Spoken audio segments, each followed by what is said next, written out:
Good morning. This morning will be our last week in our series on the life of Moses. So today we're going to talk about his final moments and his life overall. Moses is the only person in the Bible who God personally buried and hid where he buried him. Well, if you were to find Moses' grave, what epitaph do you think should be on his gravestone? You know, there are people who have the hobby of collecting epitaphs. And there are some funny ones out there and some poignant ones, like the one that John Barnes' widow put on her husband's marker in Vermont in the 19th century. Sacred to the memory of my husband, John Barnes, who died January 3rd, 1803. His comely young widow, age 23, has many qualifications of a good wife and yearns to be comforted. And there's a tombstone in England that reads, Sir John Strange, here lies an honest lawyer, and that is strange. And then there's truth in advertising. Ezekiel Akel's tombstone in Nova Scotia says, here lies Ezekiel Akel, age 102, the good die young. You have to think about that one for a second. Now, coming back to this idea of Moses' epitaph, if we had lived during the days of Moses and it was our responsibility to write something on that tombstone, what would you write? Here lies Moses. We buried him with his staff. He just couldn't part with it. Or Moses, the first man to download from the cloud to a tablet. Or Moses, a man who said it was time to part waves to the Egyptians. Seriously, though, I think there's one statement that would just have to be there. Moses was humble. Numbers 12:3 says, now the man Moses was very humble, more than any man who was on the face of the earth. It sure is an interesting summary of the man, isn't it? And one he wrote by himself, by the way. Of course, he wrote it under the inspiration of God. Now, at first, this description made me scratch my head a bit. How is it humble, first of all, to write something like that? And in our examination of his life, he didn't seem very humble.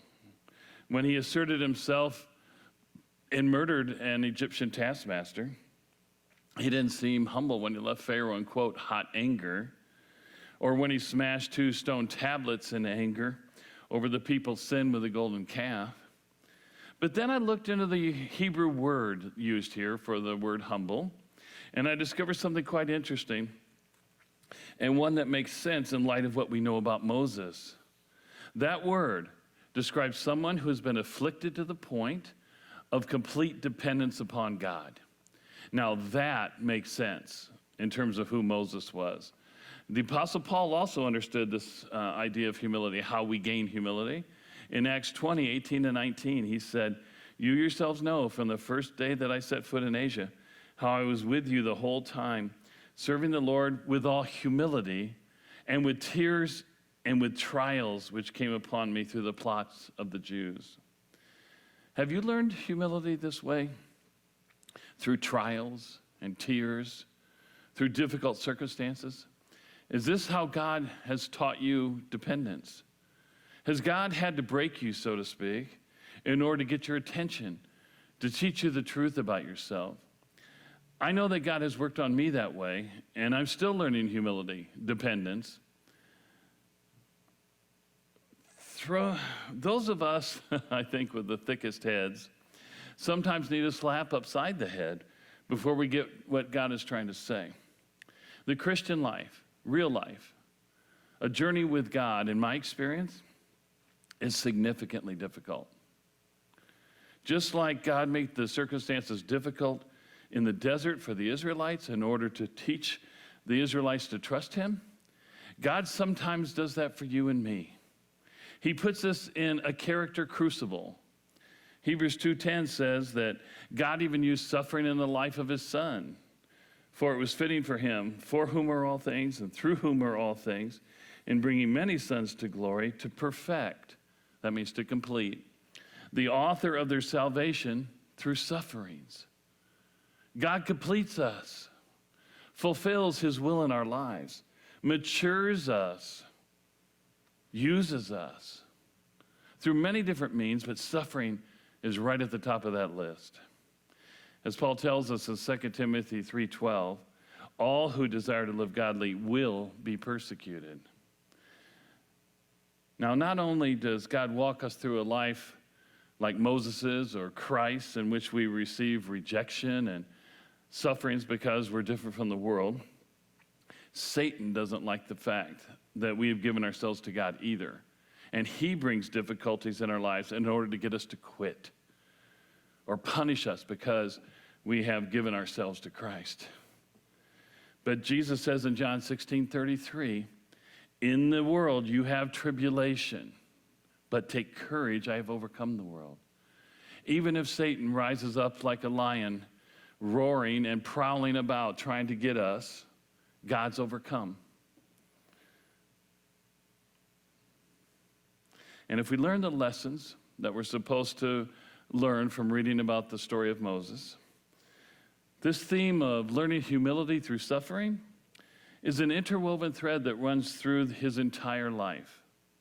God had a plan and a purpose for his life, just like he does for our lives.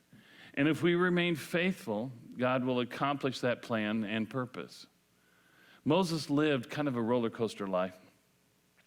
He saw the heights of prosperity and position as an adopted royal, and then the depths of poverty and loss when he was on the run for his life after murdering the Egyptian. He had blown it big time. And he probably assumed that God had no use for him. Put him on the shelf, so to speak, and stranded him out in the desert where he could do no more harm. But he found solace, a new life out there in the desert. He found a wife and had a son and a great family situation. But then God called him to a role he didn't ask for and didn't want.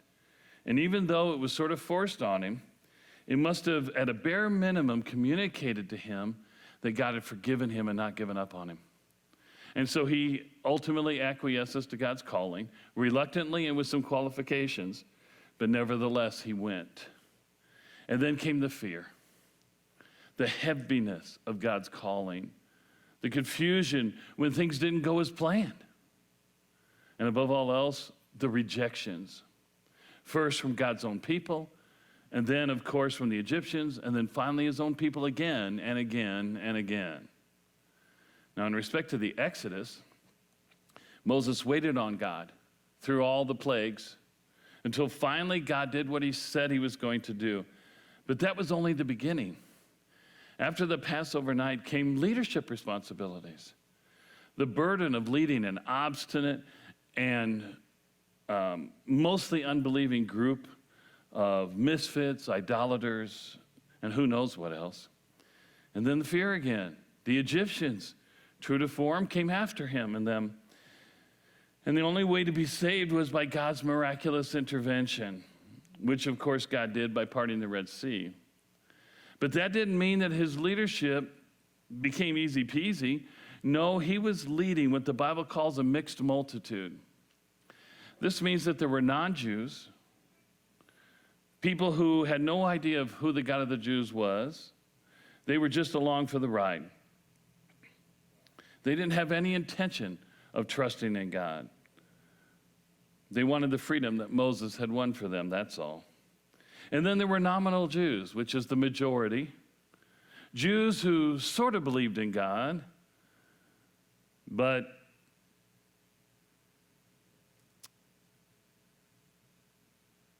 he made their lives so difficult.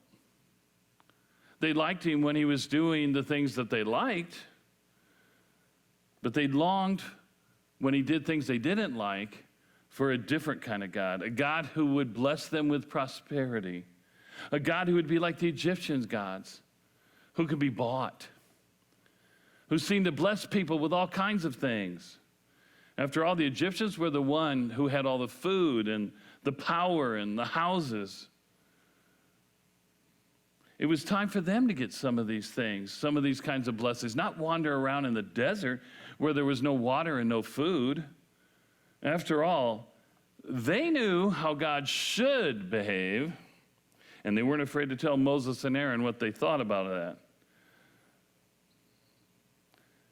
They were quick to point out what they thought Moses and Aaron were doing wrong. And when things were difficult, practically everyone blamed Moses for leading him out there and dumping a bunch of rules on them that made life even more difficult. And so Moses understandably got angry, frustrated. Who wanted to lead a people like this? But God taught him humility, dependence. Out of necessity, he learned how to be dependent, which led him to show the people mercy. He recognized God showed him mercy, and therefore he extended it to those who were really treating him badly. But this is a sign of maturity. Now, just for fun, I came across a humorous piece about pride and humility that I think you might appreciate. It illustrates the difference between these two character qualities with journal entries from a dog and a cat. Here's what the dog wrote. 8 o'clock, dog food, my favorite thing. 9:30, a car ride with my tongue out, my favorite thing. 9:40, walk in the park, my favorite thing. 10:30, got rubbed and petted, my favorite thing. 12, lunch, my favorite thing. 3 o'clock, bath, bummer. 5 o'clock, treats, my favorite thing. 8 o'clock, wow, watch TV with the people, my favorite thing. 11 o'clock, sleeping on my master's bed, my favorite thing. Now that's a humble attitude. Let's hear what the prideful cat wrote. Day 752 of my captivity. My captors continued to taunt me with bizarre little dangling objects. Today I was almost successful in an attempt to assassinate one of my tormentors by weaving around his feet as he was walking. I must try this again tomorrow, but at the top of the stairs. Day 761. In an attempt to disgust and repulse these vile oppressors, I once again induced myself to vomit on their favorite chair. Must try this on their bed. Well, this issue of humility, it's key to our understanding of Moses. God used him to such a great degree because of how dependent Moses was upon him. Moses had learned through great failure not to try to lead out of his own giftedness or strength.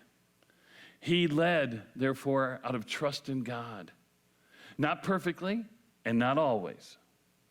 But he frequently went to God with nothing in his hands and with desperation asked God, what am I supposed to do? The Egyptians are bearing down, God, what am I to do? We don't have any water or food, God, what am I to do? He didn't ask God to bless what he did. He asked God, what do you want me to do? It reminds me of when Lincoln was asked if God was on the side of the North. And he said, sir, my concern is not whether God is on our side. My greatest concern is to be on God's side, for God is always right. Moses didn't seek out his own will and ask God to bless it. He sought out God's will. And that's why he was used to the degree that he was. And I personally appreciate the fact that Moses wasn't perfect, but was still used. He wasn't like Joseph, who, like Mary Poppins, was practically perfect in every way. No, he was more like Abraham or David or Gideon or Elijah or Peter. Men with significant character issues, but men who hung in there, trusted God, and kept loving God. Men who learned the importance of dependence and humility. God got frustrated with Moses and even disciplined him, but God never gave up on him, and Moses ultimately never gave up on God. Our next sermon series, which we will begin next week, will be about the Apostle Peter. We've been focused on biographies of key biblical characters because in this critical juncture in American, and I also think Christian history, it's very important that we focus on those who lived during times of crisis or change so that we see from their lives the guidance that we need in how to walk with God when life around us is chaotic. If you were an Afghani Christian in Kabul this week, someone who had helped the Americans and received a promise that you and your family would be protected, what would you have done when the Taliban surrounded the airport and you knew now that you were in extreme danger? Not just because you weren't on the Taliban side, but also because you're a believer. Would you have panicked? Or would you have cast your anxiety on God and trusted in him, even if you had to face what Job faced when he said, even though he slay me, I will hope in him. I hope you and I will never be faced with this kind of cataclysmic situation, but they are. I hope we're learning what Moses learned so that we will be men of women in faith, in humility and dependence, even if it's at the cost of our own lives. Well, Peter and Moses had quite a few similarities. They both must have thought that they were all that in the beginning. Moses took things into his own hands, as we know, by killing the Egyptian. And Peter bragged to everyone how brave he was. But then they both failed gloriously. And their failures were not small mistakes of judgment. They were colossal failures. One murdered, the other betrayed. But God picked them up, dusted them off, and allowed them to recognize their dependence.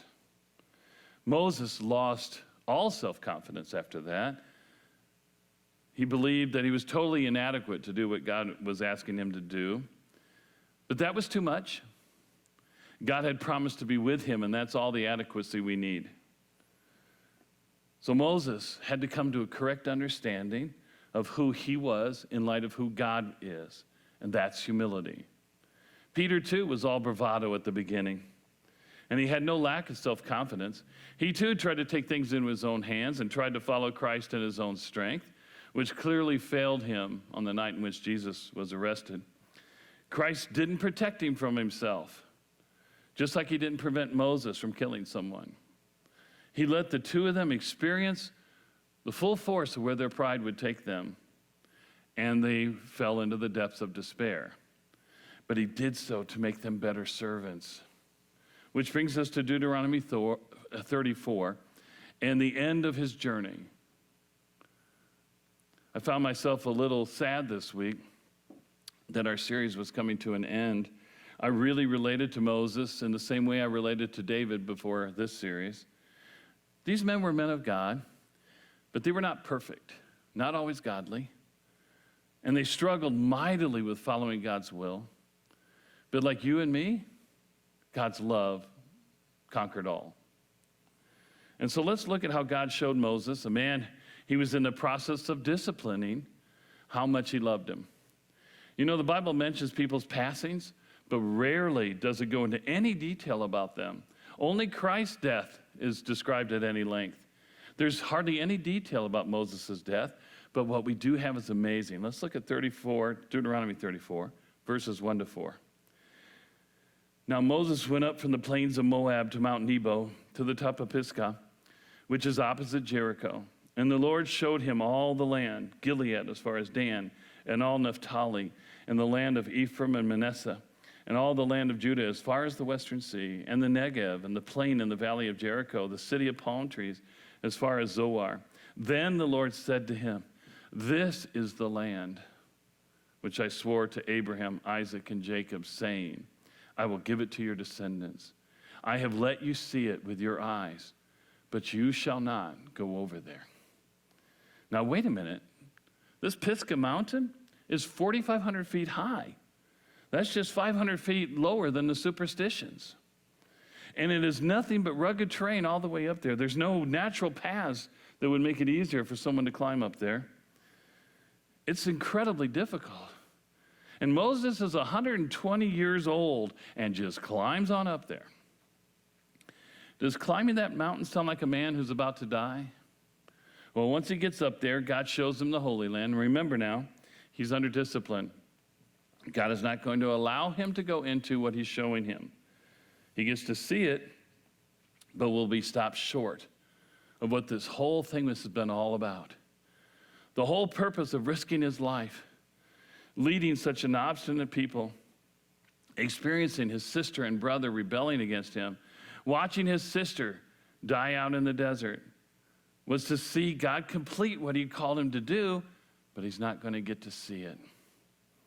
And one of the main points of last week's sermon on anger was to point out that if we are crucified by Christ and no longer live for ourselves, then we can release that anger because we have died to our own agenda. There may be a few of you who had a dream about how your life was going to be, at least how you hoped it would be, how you expected it to be. And God put the brakes on it. And you're sitting here watching this tape, thinking to yourself, I'm really disappointed in how my life has turned out. Maybe you thought that God would allow you to become a doctor and save lives. Maybe he thought you'd be a missionary or some great man or woman of God leading some amazing movement. Maybe you thought God would give you gifted and perfect children and grandchildren. Or maybe you thought you'd be someone that everyone admires. The point is, in your mind, there was a finish line. And you're pretty sure, given your life circumstances, that you will never cross that line. Welcome to Mount Pisgah. But you and I are supposed to notice something in these verses. God showed Moses the land. This was not taunting. There's no hint of, see what you're never going to get to experience, or an in-your-face kind of thing. No, this is more, there it is, Moses. This is what you gave your life for. Others are going to get to experience it. Yes, God reminds him that he will not get to go there. That's part of the discipline. But for a man of humility, who by definition considers others more important than himself, that wouldn't matter. He would see the Holy Land and say, thanks, God. That's all I needed to know. As long as those I love inherit that land, that's fine with me. Have you known that kind of person? My grandfather saved money all his life in order to leave it to his children. He didn't spend that money on himself. He didn't splurge at the end and buy a bumper sticker and put it on a luxury vehicle that said, I'm spending my children's inheritance. No, he was a man who thought more about others than himself. Moses wasn't perfect, as I've stressed over and over again, but one thing we see in this account in Numbers 34 is that there's no hint of self-pity. And even in the discipline, God has given him a gift. Have you ever done that for your children? You punish them on their birthday, let's say, because they were selfish toward the other kids at the party. And while they're up in their room crying later that evening, you sneak them up a piece of cake. When I was about 5 years old, my brothers and sisters and I were behaving horribly. And finally, my dad had enough. And he removed his belt, which was the signal, and sent us all to our rooms. Well, I didn't have a room, so he sent me to his room, and the rest went to their rooms. And I heard the beatings taking place. When he walked in, because I would be the last, he looked at me trembling in fear, and he gave me a conspiratorial smile and said, Paulie, I need to punish you, but you need to help me out. I want you to holler up a storm. And he proceeded to take that belt and beat the snot out of a pillow while I'm screaming bloody murder. He made me stay in that room for punishment, but he gave me a gift, a reprieve, and a memory, a good memory. God had to discipline Moses' lack of faith, but he gave him a memory.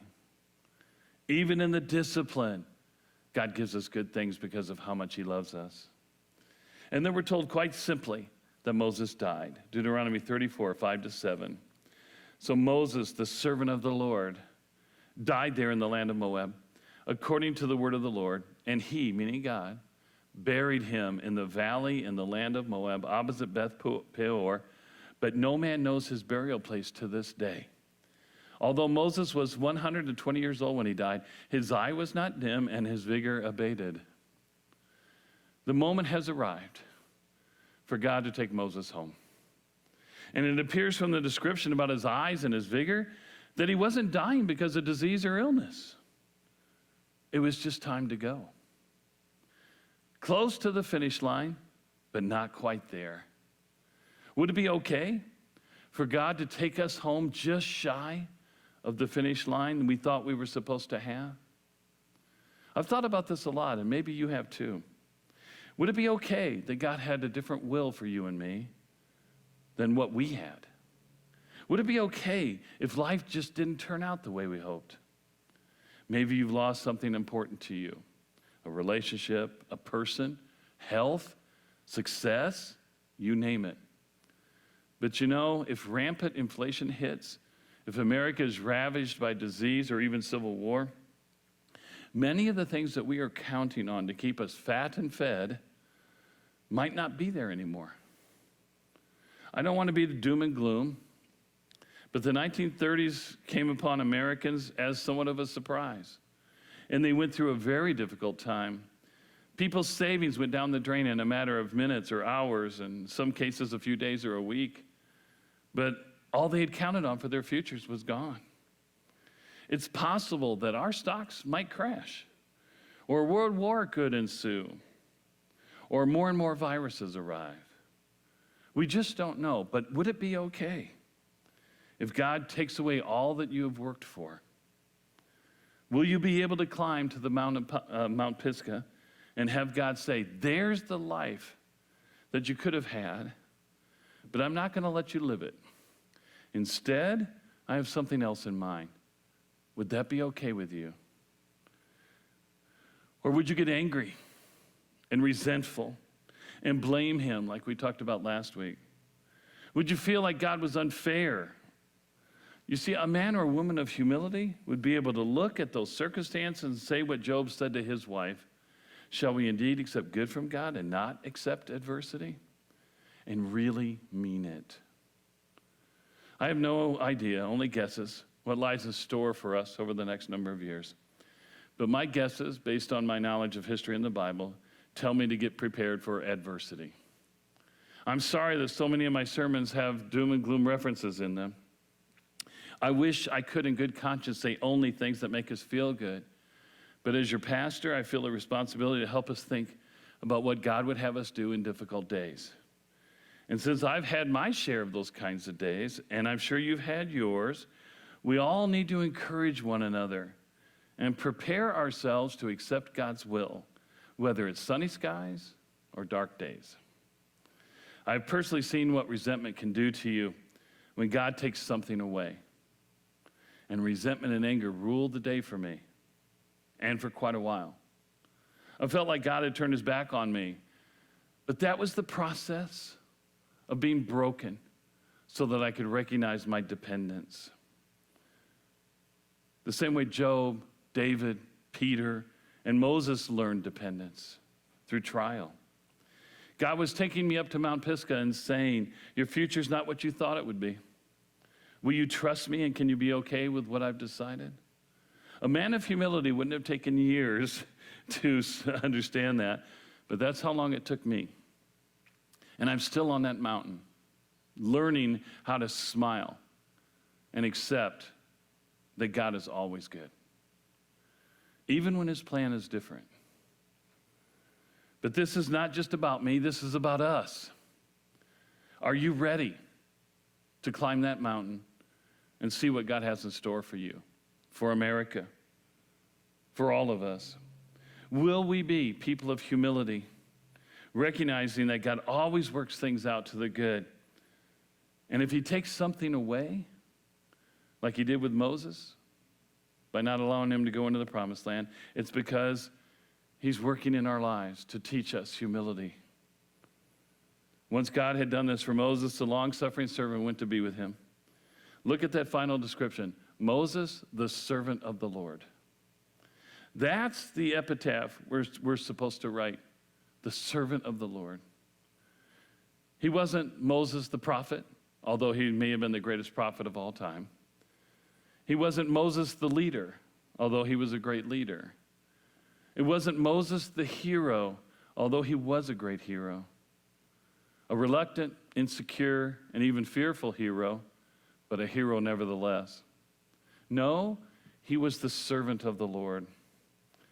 The one who subserviently did what his master wanted, not all the time, not perfectly, but like you and me, he did it out of a humble heart.